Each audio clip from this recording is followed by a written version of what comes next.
A gente vai agora ao vivo até Washington conversar com a correspondente Mariana Jangiacomo, porque autoridades americanas disseram à CNN que o presidente Donald Trump está cada vez mais inclinado a um ataque contra o Irã.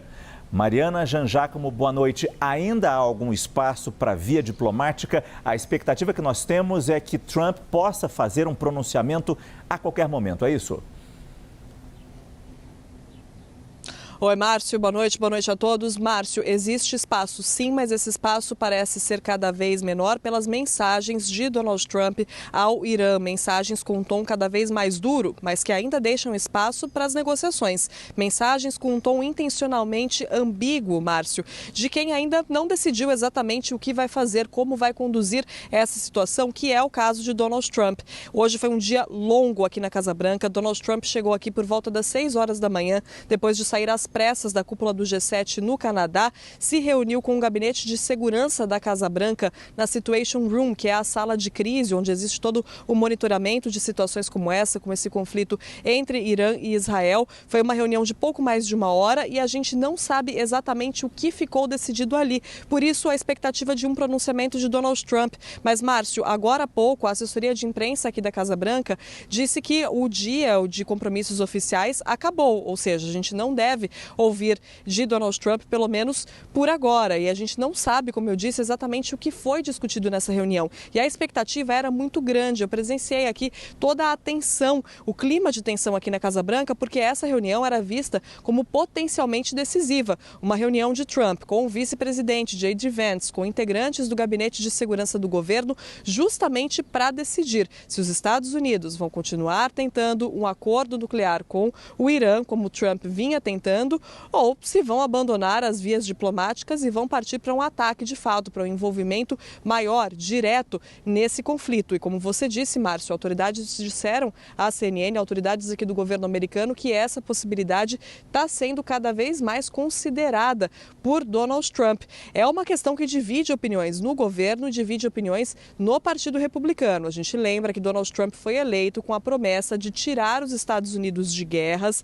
Não é um presidente que quer estar envolvido em guerras, acha que elas não trazem não são interessantes para os Estados Unidos, não trazem nenhum tipo de benefício para os Estados Unidos, mas existe uma parte do Partido Republicano que acredita que esse é o momento, sim, de os Estados Unidos apoiarem mais Israel, entrarem nesse conflito de uma forma diferente, apoiarem Israel, lançando mesmo ataque contra as instalações do Irã. E a gente está falando de Israel, um aliado histórico dos Estados Unidos. Então é o momento em que Trump tenta equilibrar todas essas pressões. E a gente viu as mensagens com esse tom mais duro de Donald Trump contra o Irã durante esse dia de hoje. Então, ele chegou a publicar em caps lock, ali em letras maiúsculas, rendição incondicional.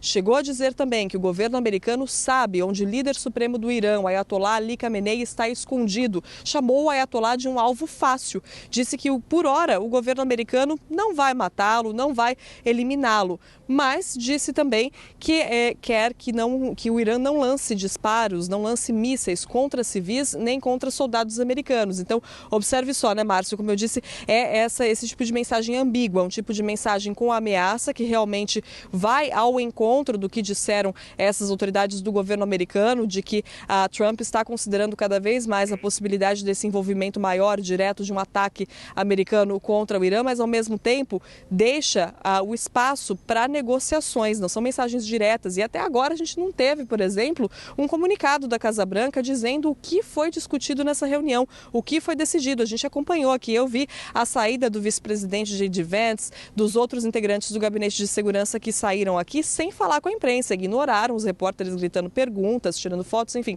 ignoraram, ninguém falou nada. Então fica a pergunta no ar sobre quais são os próximos passos, como os Estados Unidos vão se posicionar com relação a esse conflito daqui para frente, Márcio. Essa é a Mariana Jangiacomo, nossa correspondente na Casa Branca, trazendo as últimas informações e a expectativa criada, se Trump falará ou não, se haverá um posicionamento oficial ou não. Aqui do meu lado, Lorival Santana, nosso analista de internacional. E como a Mari bem destacou, Trump fez comunicações importantes hoje pela rede social dele, a Truth Social. Primeiro, quando ele fala, agora temos controle total e completo dos céus do Irã. Nós temos controle, incluindo os Estados Unidos nesse controle total dos céus do Irã, num conflito que, em tese, não envolveria os Estados Unidos neste momento.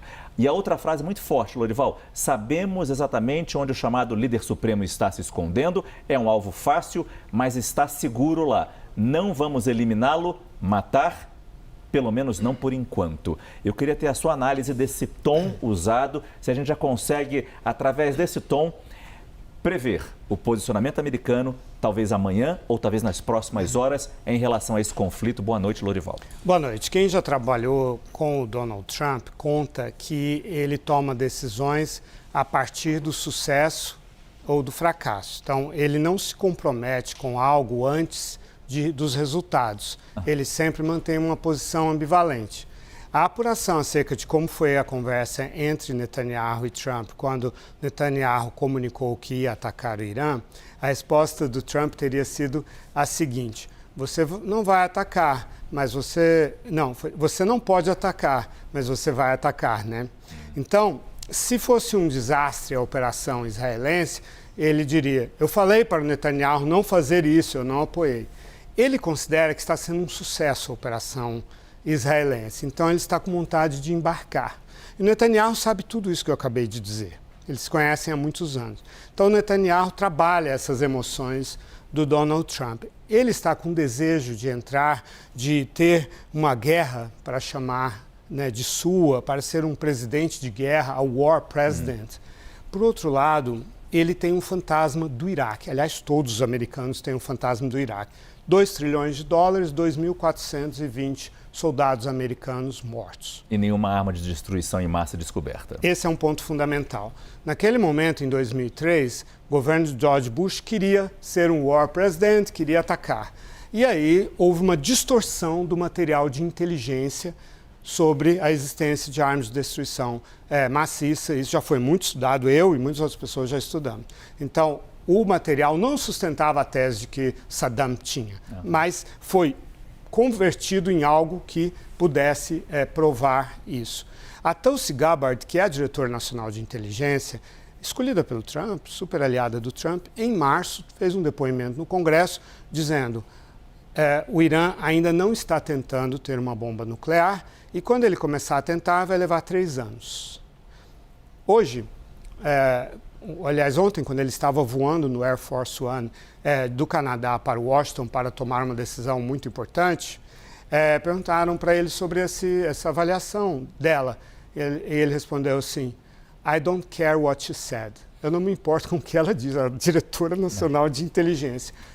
Eles estão, sim, muito próximos de uma bomba nuclear. Então, isso levou a gente a pensar que o Trump está muito inclinado a fazer isso, mas ele está num enorme dilema, tanto que passou um dia inteiro e ele não conseguiu decidir, porque de um lado existe o fantasma do Iraque, o movimento do Trump está rachado, muitas pessoas importantes do movimento dizendo assim: nós te elegemos porque nós não acreditamos nesse tipo de intervenção, é muito caro usar o B-2, as bombas GBU-57, são caríssimas, nós vamos lá, para que nós vamos fazer isso? Vamos entrar num atoleiro do Irã, como entramos no Iraque e tal. E ele está ouvindo essas mensagens contraditórias e não está conseguindo decidir. Agora, rapidamente, Lorival, se ele não fizer nada, o conflito continua como está. Claro, tudo pode acontecer, mas se ele entrar, o risco é de arrastar outros países da região nesse conflito. Qual o grande perigo dos americanos entrarem com força militar, com aviões, com bombas capazes de penetrar montanhas onde está as centrífugas mais importantes com material nuclear? Qual pode ser a consequência dessa entrada americana?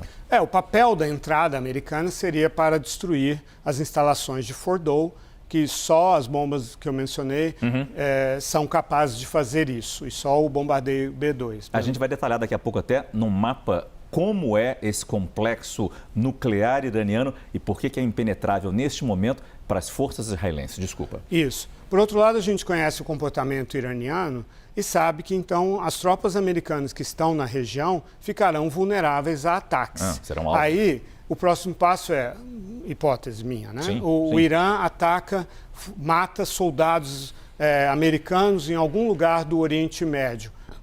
Os Estados Unidos reagem, né? E retalham. O Irã retalha de novo, ataca alvos americanos. quando você menos espera, os Estados Unidos estão dentro de uma guerra. O Trump sempre relutou muito quando ele mandou matar o Qasem. Aliás, ele mandou aquele ataque de drone de janeiro de 18, era para matar um outro comandante do Iraque. E estava lá o Qasem Soleimani junto com ele em Bagdá e ele foi morto. O Irã atacou bases americanas no Iraque em retaliação. O Trump retaliou mandando uma missão para atacar bases iranianas. Quando disseram para ele, presidente, pode haver morte de civis, ele abortou a operação e mandou voltar. Ele não quer morte de civis. Então, é isso, é um grande dilema que ele vive.